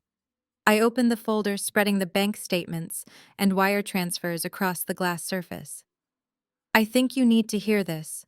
I think you need to understand exactly how cheaply you sold Grandma Clara's legacy. You thought you were investing in a billionaire venture capitalist. Let me give you the actual financial breakdown of your new son-in-law. I pulled the first document, a heavily redacted summary from the Securities and Exchange Commission, and laid it out flat. Connor Hastings was never a billionaire. He was a trust fund kid who inherited about $4 million when he turned 25. For a regular person, that is a lifetime of financial security. For a guy trying to keep up with the Hampton Bay elite, it was pocket change. 3 years ago, he decided to play Wall Street. He leveraged his entire trust fund on high-risk cryptocurrency derivatives and volatile biotech startups. He bought on massive margin, assuming the market would simply keep going up forever. When the market corrected, his brokers issued margin calls. Within a span of 6 weeks, his entire $4 million portfolio was wiped out. He was completely broke. Chloe let out a weak, ragged gasp from the sofa, but I did not stop. I picked up the next document. But Connor could not admit he was broke. He could not give up the sports cars, the country club memberships, and the VIP tables. So he started a firm, Hastings Global Ventures. He promised his wealthy friends and their parents a guaranteed 30% return on their investments. They handed him their money, and he used it to fund his lavish lifestyle. When the first round of investors wanted their dividends, he simply went out and found a second round of investors, using their fresh capital to pay off the first group. My father finally raised his head, his eyes red and bloodshot. A Ponzi scheme, he whispered, the words tasting like poison in his mouth. A textbook Ponzi scheme. I confirmed, my tone cold and academic. He was moving millions of dollars around, creating fake financial statements and desperately trying to keep the balloon from popping. But the pool of gullible rich people eventually dried up. His early investors started demanding their principal back. A few of them hired forensic accountants and private investigators. He was out of cash, out of credit, and out of time. He needed a massive influx of untraceable liquid capital, and he needed it fast. I turned to look directly at my sister. And then he met you. Chloe sat up slowly, her face streaked with mascara, her hands trembling. No, she whimpered. He loved me. We met at a charity gala. He chased me. He chased you because you were the perfect mark, I said, completely crushing her delusional fairy tale. Fraudsters do not target people who are smart. They target people who are insecure. They target people whose greed outweighs their common sense. He looked at your social media, Chloe. He saw a girl who desperately wanted to project wealth. And more importantly, He saw parents who were so obsessed with social climbing, they would do absolutely anything for a seat at the table. He realized that while you were not billionaires, you had one unencumbered, highly valuable asset. I pointed to the deed transfer document lying on the table. The Brooklyn brownstone, fully paid off. Zero debt, owned free and clear by a family desperate for white validation. My mother let out a loud wail, burying her face deeper into the carpet. The wedding was not a celebration, I continued, my voice relentless. The wedding was a calculated heist. It was an extraction event. Let us look at the timeline. 2 weeks ago, the walls were closing in on him. A private equity group he defrauded filed a sealed complaint with the FBI. He knew the indictment was coming. He needed to get out of the country, but his accounts were monitored, and he owed money to some very dangerous private lenders who do not use the legal system to collect their debts. He needed cash to pay off the dangerous lenders, and he needed cash to fund his life in a non-extradition country. I picked up the bridge loan agreement. Last Tuesday, he convinced you to take out a $600,000 mortgage on the house. He told you it was for a tech buyout that would guarantee your entry into the Hastings Country Club circle. You wired the money directly to his offshore holding company on Wednesday morning. The very next day, he transferred $400,000 of that money to a private lender to keep them from breaking his legs. He used the remaining $200,000 to charter the private jet you just saw on the television and secure a luxury villa in Dubai. My father swayed on his feet, looking like he might physically collapse.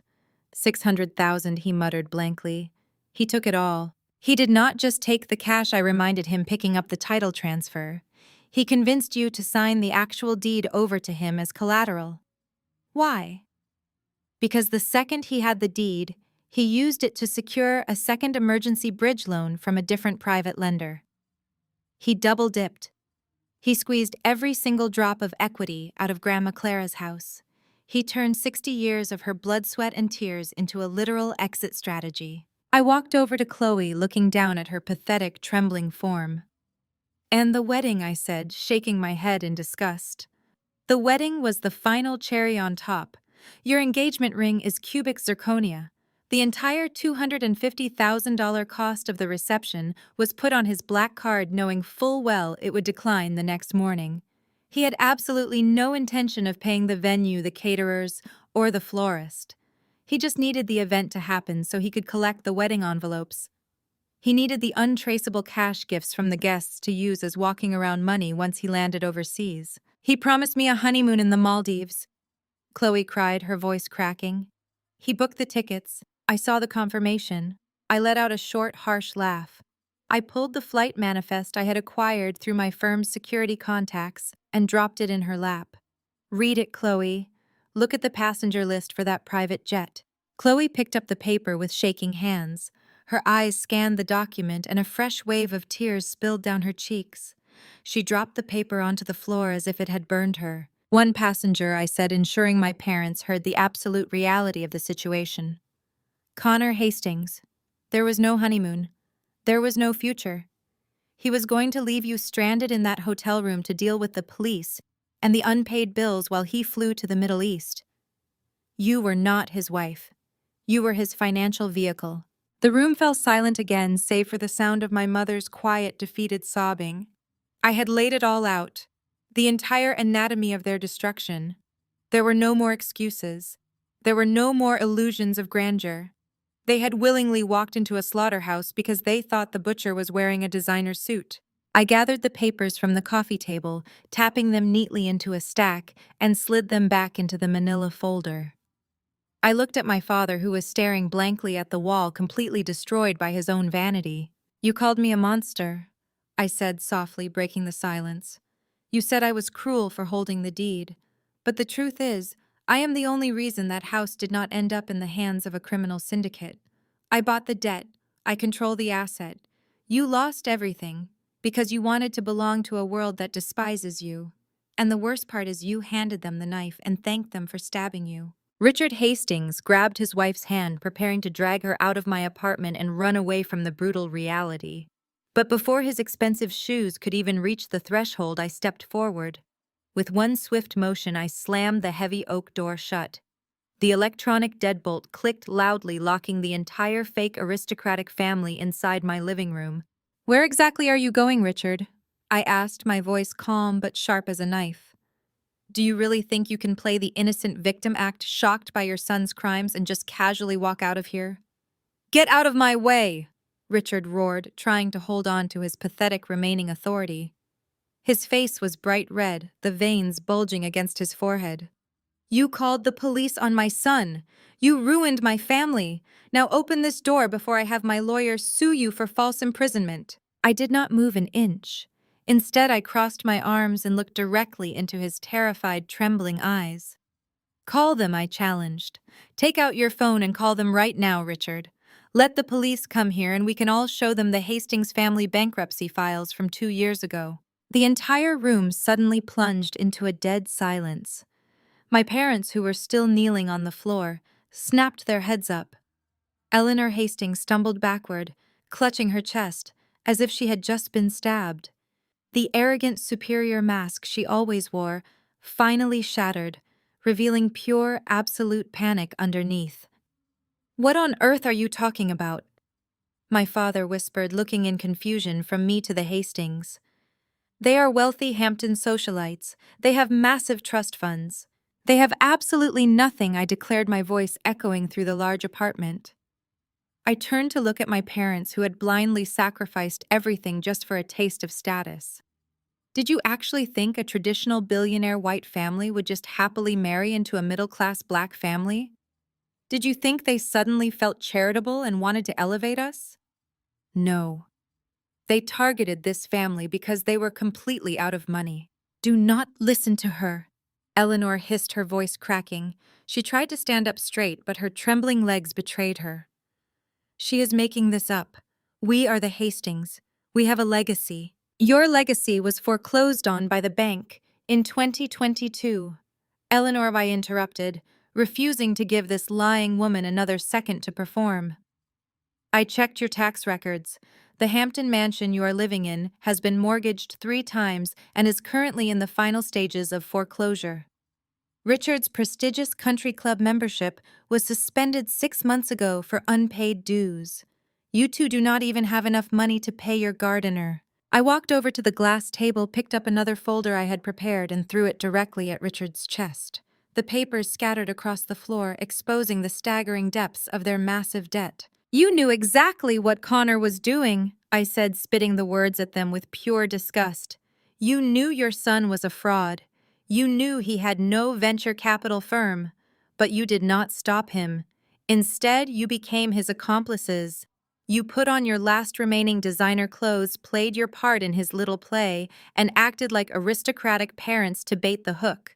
I turned to look at my parents, who were now staring with their mouths wide open, unable to process what they were hearing.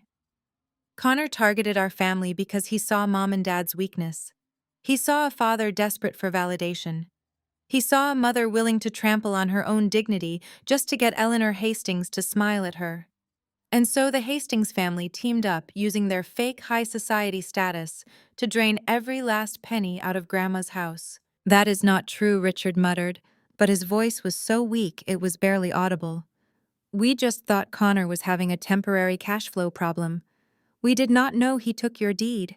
"Do not lie to me," I screamed, my anger finally boiling over. "Do you think I am as stupid as my parents?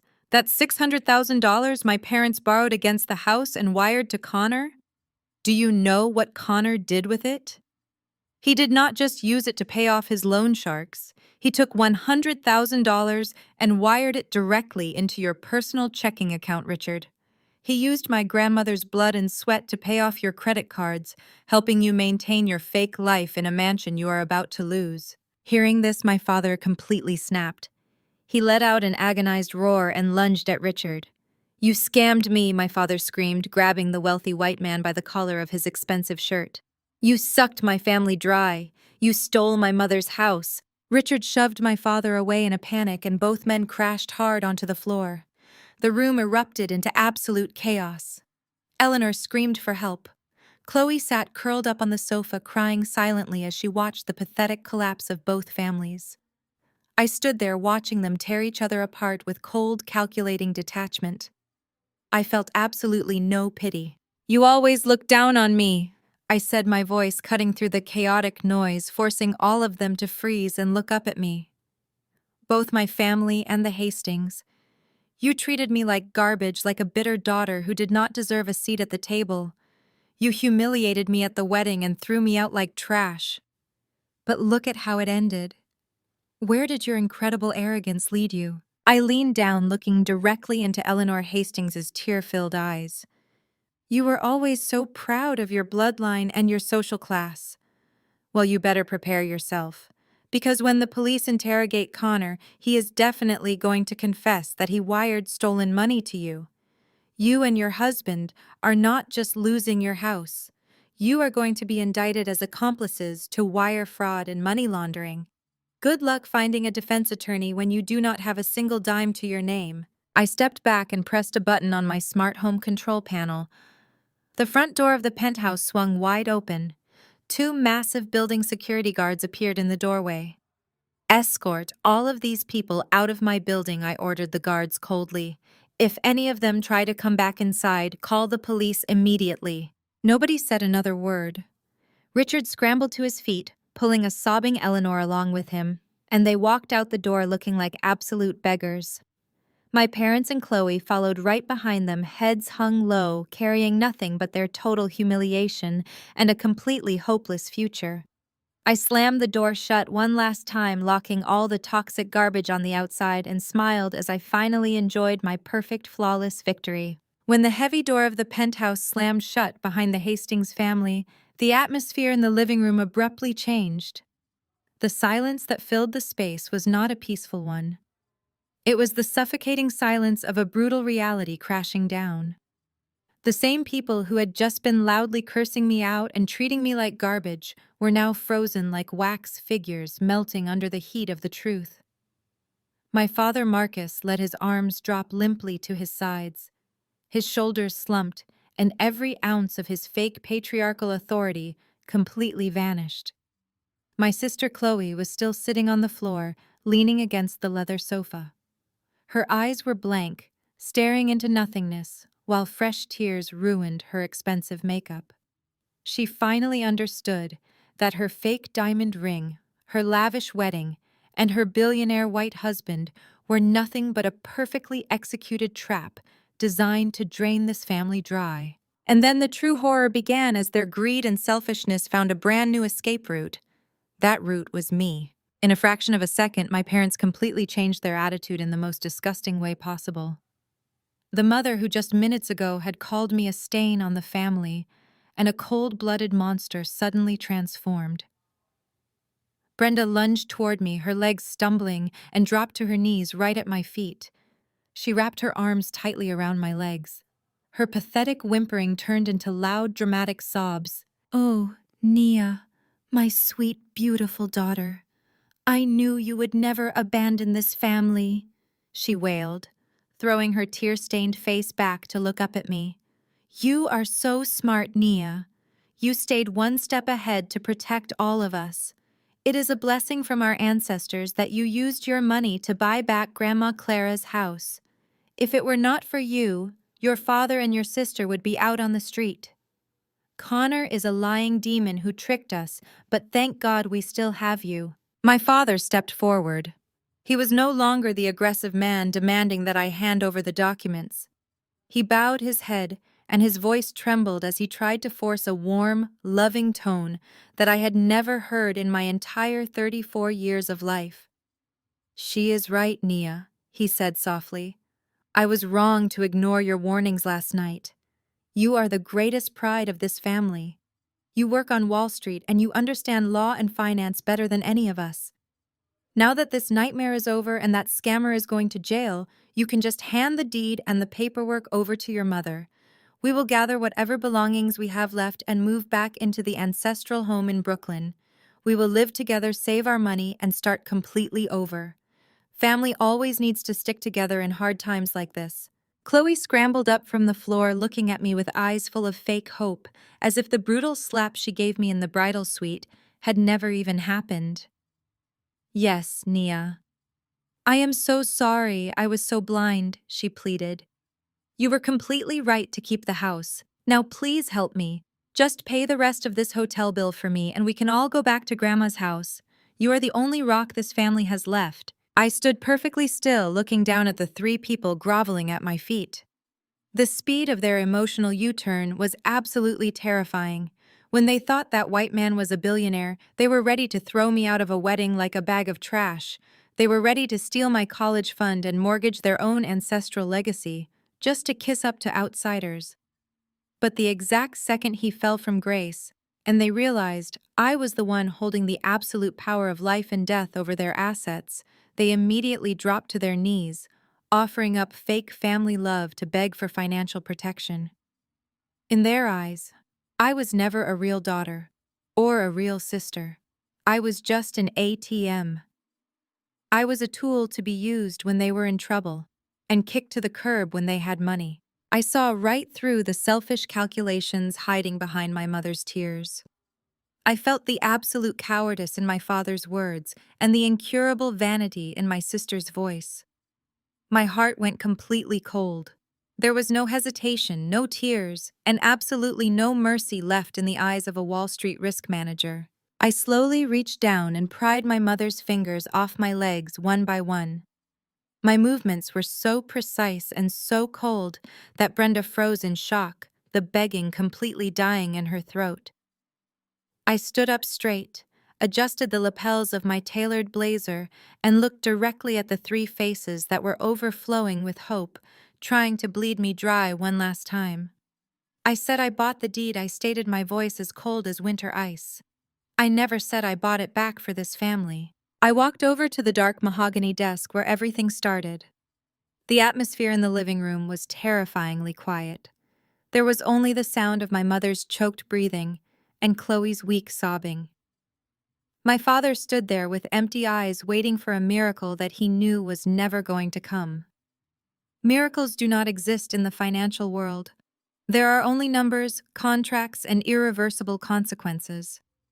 I opened the bottom drawer and pulled out a thick file folder bound in heavy leather. These were not bank statements or records of Connor's fraud. This was the final judgment. It was a financial death sentence calculated down to the very last detail. I walked back to them and threw the heavy folder onto the glass coffee table. The sharp sound of the impact made all three of them flinch. My mother looked up with pleading eyes, her hands clasped tightly together as if she were praying, but I did not let her speak. "You always prided yourselves on being so much smarter than me," I said evenly, keeping my voice completely devoid of emotion, just loud enough for every word to pierce their minds. "Dad, you always said I was just a corporate drone with no vision. You said I did not understand how the elite class managed cash flow and financial leverage. You mocked my risk management career as boring.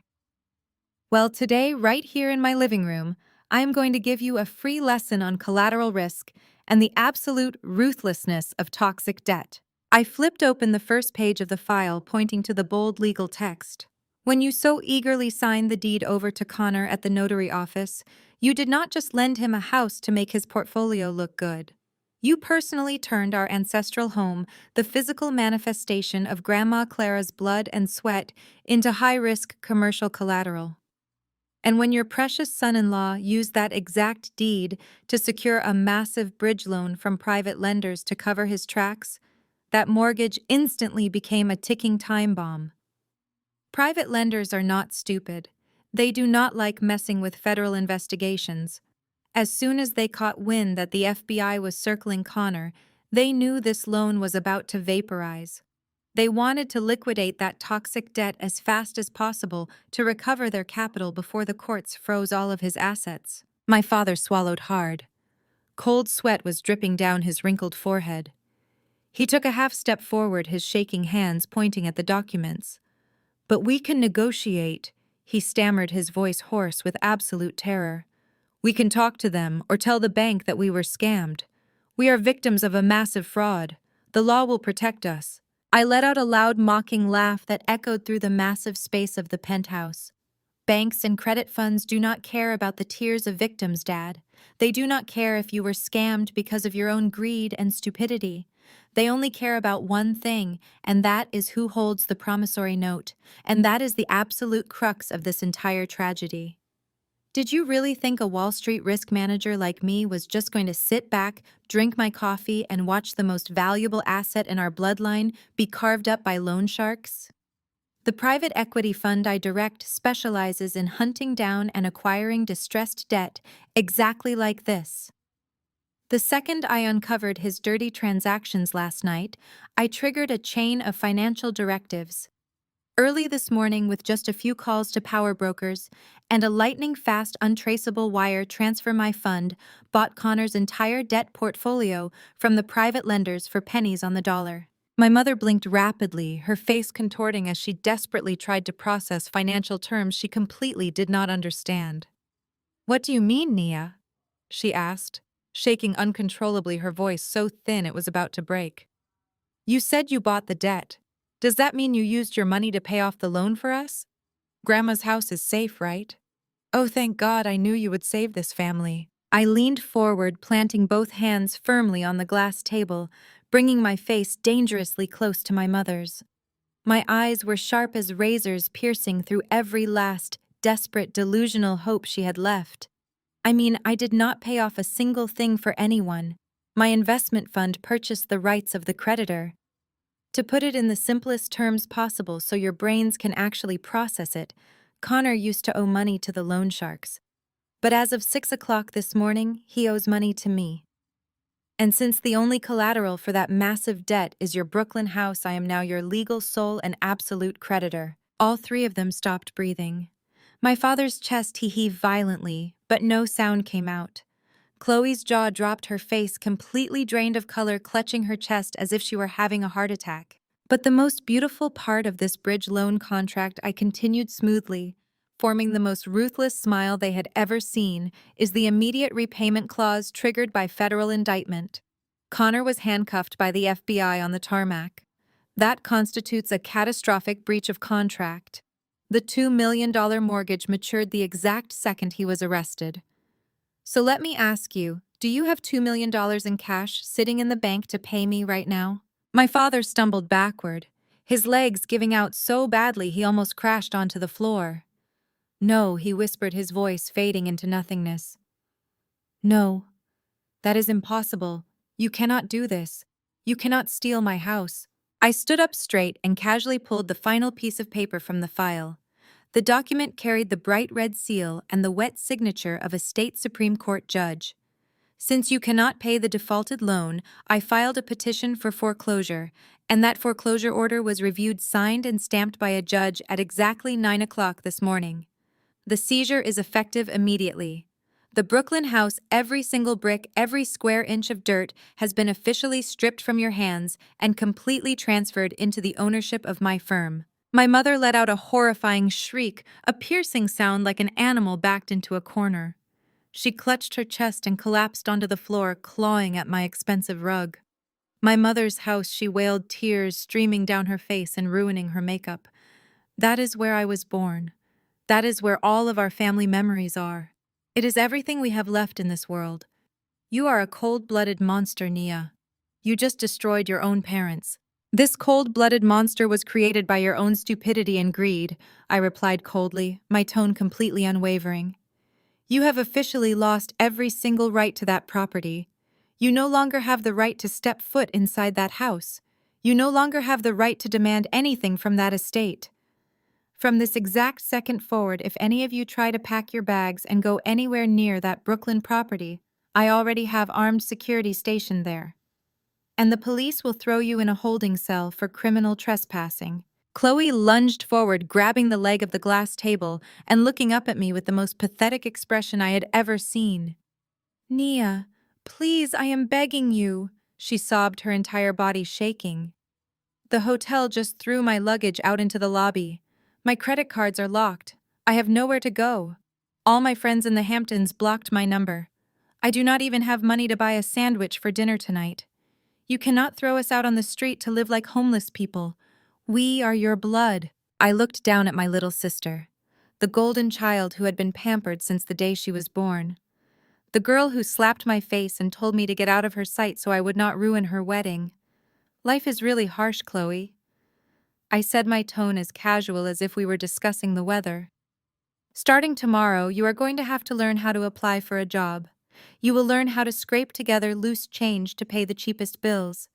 You will learn how to survive without designer bags, without lavish parties, and most importantly, without an older sister standing in the shadows to clean up the garbage that you and our parents leave behind. My father seemed to have lost all his life force. He was no longer screaming. He was no longer cursing or waving his hands around. He just stood there looking at me with the eyes of a completely broken man. A man who knew he had personally smashed his family's only real diamond, just to chase after a pile of cheap, broken glass. You made your choice at the wedding last night, I declared, my final words, slamming the door shut on any remaining hope. You chose to protect Connor. You chose the fake illusion of high society. You chose to throw away your dignity and trample all over me. Now embrace those choices and get out of my house. Do not ever make me look at your faces again. I did not wait for my father to find his voice. I did not wait for my mother to stop crying. I turned my back on their pathetic display of defeat and walked over to the security intercom panel mounted on the wall near the entryway. I pressed the silver button, keeping my posture perfectly straight and my voice absolutely steady. Franklin, I said, speaking clearly into the microphone, I need you up at the penthouse immediately. Bring backup. I have 3 trespassers here who are refusing to leave the premises. My mother gasped a sharp intake of air as if she had just been slapped across the face. She scrambled to her feet, her hands flying to her mouth in horror. You are calling security on your own flesh and blood, she sobbed, taking a desperate step toward me. Nia, please, you cannot do this to us. We are your family. We will leave, but you have to give us time. We need to figure out where to go. We need to make a plan. You had time, I replied smoothly, not moving an inch from the wall. You had 22 years to treat me like a human being instead of a financial safety net. You had last night to listen to me when I tried to pull you away from a federal fugitive. You chose to ignore me. Your time ran out the exact moment you let Connor Hastings tell his hired muscle to throw me out of that wedding reception. I am simply returning the exact courtesy you showed me. The private elevator chimed softly, and the heavy doors slid open directly into my foyer. Franklin, the head of building security, stepped out, followed by another large, imposing guard in a dark suit. They took one look at the weeping women and the completely broken man standing in my living room, and then they looked to me for instructions.